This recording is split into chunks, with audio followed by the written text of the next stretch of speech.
ನಮಸ್ಕಾರ, ನಾನು ಡಾಕ್ಟರ್ ಪ್ರಭಾ ಮಠಪತಿ, ಶುಭ್ರ ಆರೋಗ್ಯಧಾಮ, ಮಹಾಲಕ್ಷ್ಮಿ ಬೆಂಗಳೂರು.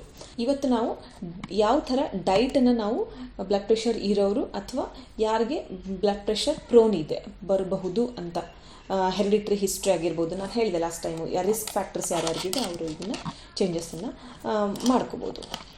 ಡೈಟಲ್ಲಿ ಅಂತ ಬಂದಾಗ ಈಟ್ ಮೋರ್ ವೆಜಿಟೇಬಲ್ಸ್ ಆ್ಯಂಡ್ ಫ್ರೂಟ್ಸ್ ಅಂತ ಹೇಳ್ತೀವಿ.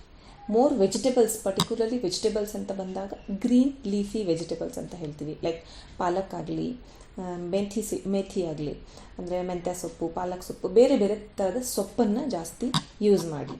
ನೆಕ್ಸ್ಟ್ ಇಸ್ ಬೀಟ್ರೂಟನ್ನು ಯೂಸ್ ಮಾಡ್ಬೋದು. ಮತ್ತು ಬೇರೆ ಬೇರೆ ಥರದ ತರಕಾರಿಗಳನ್ನು ತುಂಬ ಜಾಸ್ತಿ ಯೂಸ್ ಮಾಡಿ. ಫ್ರೂಟ್ಸ್ ಅಂತ ಬಂದಾಗ ಸಿಟ್ರಸ್ ಫ್ರೂಟ್ಸನ್ನು ಜಾಸ್ತಿ ಯೂಸ್ ಮಾಡಿ.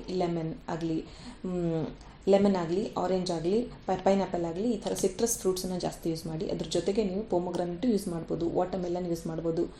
ಡಯಾಬಿಟಿಸ್ ಇಲ್ಲದೆ ಇರೋರು ಬನಾನಾ ಯೂಸ್ ಮಾಡ್ಬೋದು, ಕಿವಿ ಯೂಸ್ ಮಾಡ್ಬೋದು.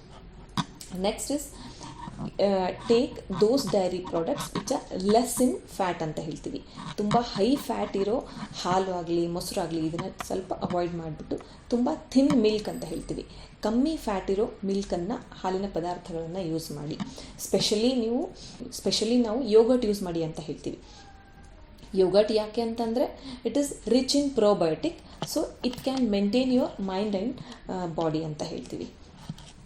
Next is use garlic in the food and use cinnamon in the food ಅಂತ ಹೇಳ್ತೀವಿ. Next is and use nuts and seeds ಅಂತ ಹೇಳ್ತೀವಿ. ನಟ್ಸ್ ಆ್ಯಂಡ್ ಸೀಡ್ಸ್ ಅಂತ ಬಂದಾಗ ಪೀನಟ್ಸ್ ಆಗಿರ್ಬೋದು, salted peanuts, salted cashew nuts use ಮಾಡ್ತಾರೆ ಸ್ನ್ಯಾಕ್ಸಲ್ಲಿ. ಬ್ಲಡ್ ಪ್ರೆಷರ್ ಇರೋರು salted peanuts, salted cashew nuts, other type of salted ನಟ್ಸನ್ನು use ಮಾಡಬೇಡಿ. ಇದನ್ನು ನೀವು ಅವಾಯ್ಡ್ ಮಾಡಿ.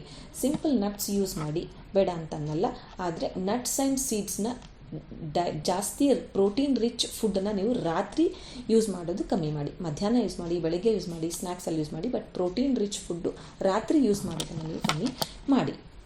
ನಾನು ಲಾಸ್ಟ್ ಎಪಿಸೋಡಲ್ಲಿ ಹೇಳಿದ್ದೀನಿ, eat those foods only which contains less sodium, ಅಂದರೆ ಸಾಲ್ಟ್ ಕಮ್ಮಿ ಇರೋದು, ಫ್ಯಾಟ್ ಕಮ್ಮಿ ಇರೋದು, ಕೊಲೆಸ್ಟ್ರಾಲ್ ಕಮ್ಮಿ ಇರೋ ಫುಡ್ಡನ್ನು ಯೂಸ್ ಮಾಡಿ. ಜಾಸ್ತಿ ಪ್ಯಾಕ್ಡ್ ಬೆವರೇಜಸ್ ಅಂತ ಹೇಳ್ತೀವಿ, salted drinks, sweet and sugary drinks, ಮತ್ತು ಲೈಕ್ ಚಿಪ್ಸು, ಫ್ರೈಡ್ ಐಟಮ್ಸ್, ಇದನ್ನೆಲ್ಲ ನೀವು ಅವಾಯ್ಡ್ ಮಾಡಿ ಅಂತ ಹೇಳ್ತೀವಿ. These are all about the diet ಅಂತ ಹೇಳ್ತೀವಿ.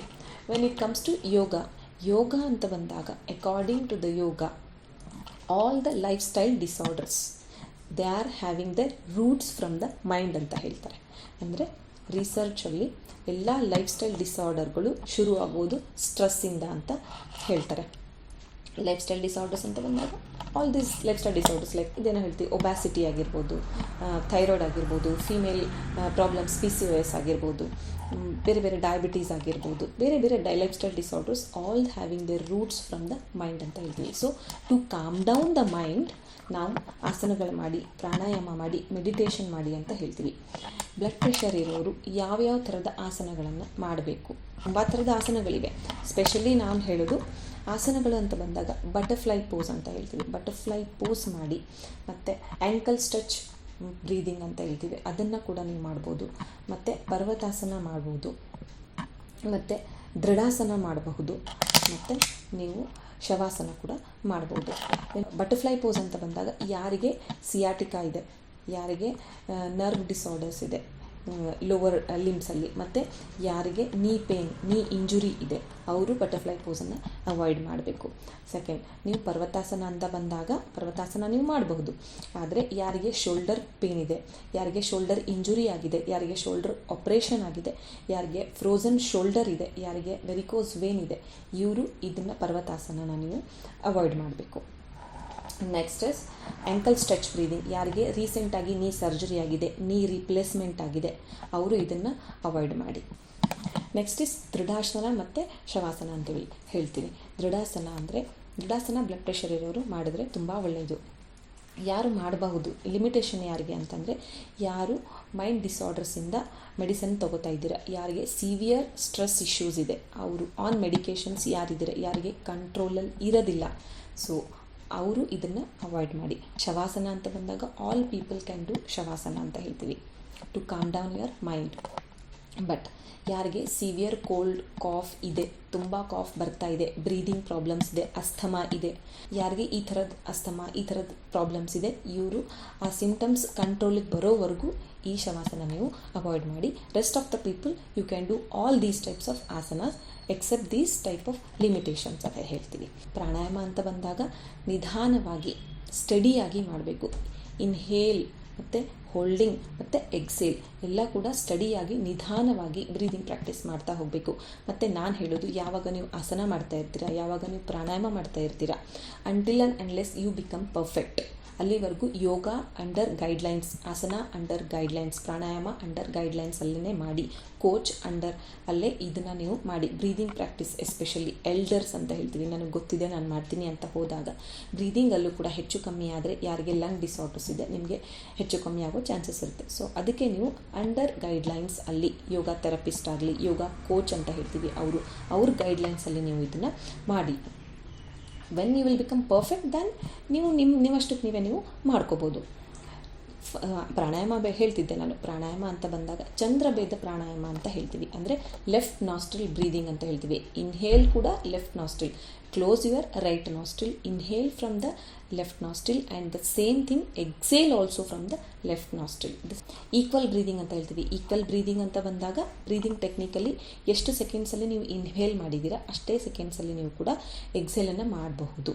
ಬ್ಲಡ್ ಪ್ರೆಷರ್ ಇರೋರು ಸ್ಪೆಷಲಿ ಎಕ್ಸೇಲ್ ಟೆಕ್ನಿಕ್ ಜಾಸ್ತಿನೂ ಮಾಡಿದ್ರೂ ಕೂಡ ತುಂಬ ಒಳ್ಳೆಯದು. ಯಾಕಂದರೆ as it is a psychosomatic disorder, it calms down your mind and exhalation process ಏನಿದೆ ಇದು ತುಂಬ ಕಾಮ್ ಡೌನ್ ಮಾಡುತ್ತೆ ನರ್ವ್ ಸಿಸ್ಟಮ್ಗೆ. ಸೊ ಇನ್ಹೇಲ್ ಪ್ರೊಸೆಸ್ 4 ಸೆಕೆಂಡ್ ಮಾಡಿದ್ರೆ ಎಕ್ಸೇಲ್ ಪ್ರೊಸೆಸ್ಸು ಕೂಡ ನೀವು 4 ಸೆಕೆಂಡ್ಸಲ್ಲೇ ಮಾಡಬೇಕು. ಎಕ್ಸೇಲ್ ಜಾಸ್ತಿ ಆದರೂ ಪರವಾಗಿಲ್ಲ, ಇನ್ಹೇಲ್ ಆ್ಯಂಡ್ ಎಕ್ಸೇಲ್ ನೀವು ಈಕ್ವಲ್ ಸೆಕೆಂಡ್ಸಲ್ಲಿ ಮಾಡಿ, ಅಥವಾ ಎಕ್ಸಲೇಷನ್ ಜಾಸ್ತಿ ಮಾಡಿದ್ರು ದ್ಯಾಟ್ ಈಸ್ ಆಲ್ಸೋ ಓಕೆ ಅಂತ ಹೇಳ್ತೀವಿ. Next and last is ಬ್ರಹ್ಮರಿ pranayama ಅಂತ ಹೇಳ್ತೀವಿ. ಲಾಸ್ಟಲ್ಲಿ ಬ್ರಹ್ಮರಿ ಪ್ರಾಣಾಯಾಮ ಸ್ಟ್ರೈಟಾಗಿ ಕೂತ್ಕೊಂಡು ನೀವು ಇನ್ಹೇಲ್ ಮಾಡೋಕ್ಕಿಂತ ಮುಂಚೆ ಟಿಪ್ ಆಫ್ ದ ಟಂಗನ್ನು back of the upper teeth ಅಂತ ಹೇಳ್ತೀವಿ, ಅಲ್ಲಿ ನೀವು ಟಚ್ ಮಾಡಬೇಕು. ಆಮೇಲೆ ಮೌತನ್ನು ಕ್ಲೋಸ್ ಮಾಡಬೇಕು. ಇನ್ಹೇಲ್ ಆದಮೇಲೆ ಎಕ್ಸೇಲ್ ಮಾಡಬೇಕು ಅಂತ ಅಂದಾಗ ಮೌತನ್ನು ಕ್ಲೋಸ್ ಮಾಡಿಬಿಟ್ಟು ಎಕ್ಸೇಲ್ ಮಾಡಬೇಕು ಅಂದಾಗ ಒಂದು ಸೌಂಡನ್ನು ಮಾಡಿ, that sound is called as female honeybee sound ಅಂತ ಹೇಳ್ತೀವಿ. ಅದಕ್ಕೆ ನಾವು ಬ್ರಹ್ಮರಿ ಪ್ರಾಣಾಯಾಮ ಅಂತ ಹೇಳ್ತೀವಿ. Inhale with a normal and exhale with a female honeybee sound ಅಂತ ಹೇಳ್ತೀವಿ. This is called Bhramari pranayama. Meditation ಅಂತ ಬಂದಾಗ ಓಮ್ ಮೆಡಿಟೇಷನ್ ಮಾಡಿ 5 to 10 minutes, ಮೋರ್ ಅಂತ ಅಂದರೂ ಕೂಡ 15 minutes. ನೆಕ್ಸ್ಟ್ ನೀವು ಬೇಕಿದ್ರೆ ಓಮ್ ಚಾಂಟಿಂಗ್ ಮಂತ್ರ ಚಾಂಟಿಂಗ್ ಕೂಡ ಮಾಡಬಹುದು, ಅದ್ರ ಜೊತೆಗೆ ನೀವು ಮೆಡಿಟೇಷನ್ ಕೂಡ ಮಾಡಬಹುದು. ನೆಕ್ಸ್ಟ್ ಲಾಸ್ಟ್ ಇಸ್ ಮುದ್ರಾಸ್ ಅಂತ ಹೇಳ್ತೀವಿ. ಮುದ್ರಾಸ್ ಅಂತ ಬಂದಾಗ ಯಾರಿಗೆ ನನಗೆ ಎಕ್ಸಸೈಸ್ ಮಾಡೋಕ್ಕೆ ಆಗಲ್ಲ, ಆಸನಾಸ್ ಕೂಡ ಮಾಡೋಕ್ಕಾಗಲ್ಲ, ನಾವು ಬೆಡ್ ರಿಡನ್ ಪೇಷಂಟ್ಸ್ ಇರ್ತಾರೆ, ಆ ಟೈಮಲ್ಲಿ ನಾವು ಸುಮ್ಮನೆ ನರ್ಸಸ್ ಕೇಳಿ ಮುದ್ರಾಸ್ ಹಾಕ್ಕೊಂಡು ಕೂತ್ಕೊಳ್ಳೋಕೆ ಹೇಳ್ತೀವಿ. ಮಲ್ಕೊಂಡಲ್ಲೇ ಮುದ್ರಾಸನ್ನು ಹಾಕೋಕ್ಕೆ ಹೇಳಿರ್ತೀವಿ. ಯಾವ ಥರ ಮುದ್ರಾಸು ಬ್ಲಡ್ ಪ್ರೆಷರ್ನ ಕಂಟ್ರೋಲ್ ಮಾಡಬಹುದು ಅಂತ ಅಂದರೆ ಸೂರ್ಯ ಮುದ್ರಾ ಅಂತ ಹೇಳ್ತೀವಿ. ಸೂರ್ಯ ಮುದ್ರಾ, ಪ್ರಾಣ ಮುದ್ರಾ, ಮತ್ತು ಪೃಥ್ವಿ ಮುದ್ರಾ, ಮತ್ತು ಆಕಾಶ ಮುದ್ರಾ, ಮತ್ತು ಗಣೇಶ ಮುದ್ರಾ. ಈ ಮುದ್ರೆಗಳು ನಿಮ್ಮ ಬ್ಲಡ್ ಪ್ರೆಷರನ್ನು ಕಂಟ್ರೋಲ್ ಮಾಡೋಕ್ಕೆ ಹೆಲ್ಪ್ ಮಾಡುತ್ತೆ. ಇವತ್ತಿಗೆ ಎಷ್ಟು, ಮುಂದಿನ ಎಪಿಸೋಡಲ್ಲಿ ಮತ್ತೆ ಬೇರೆ ಟಾಪಿಕ್ ಜೊತೆ ಬರ್ತೀನಿ. ಅಲ್ಲಿವರೆಗೂ ಎಲ್ರಿಗೂ ನಮಸ್ಕಾರ.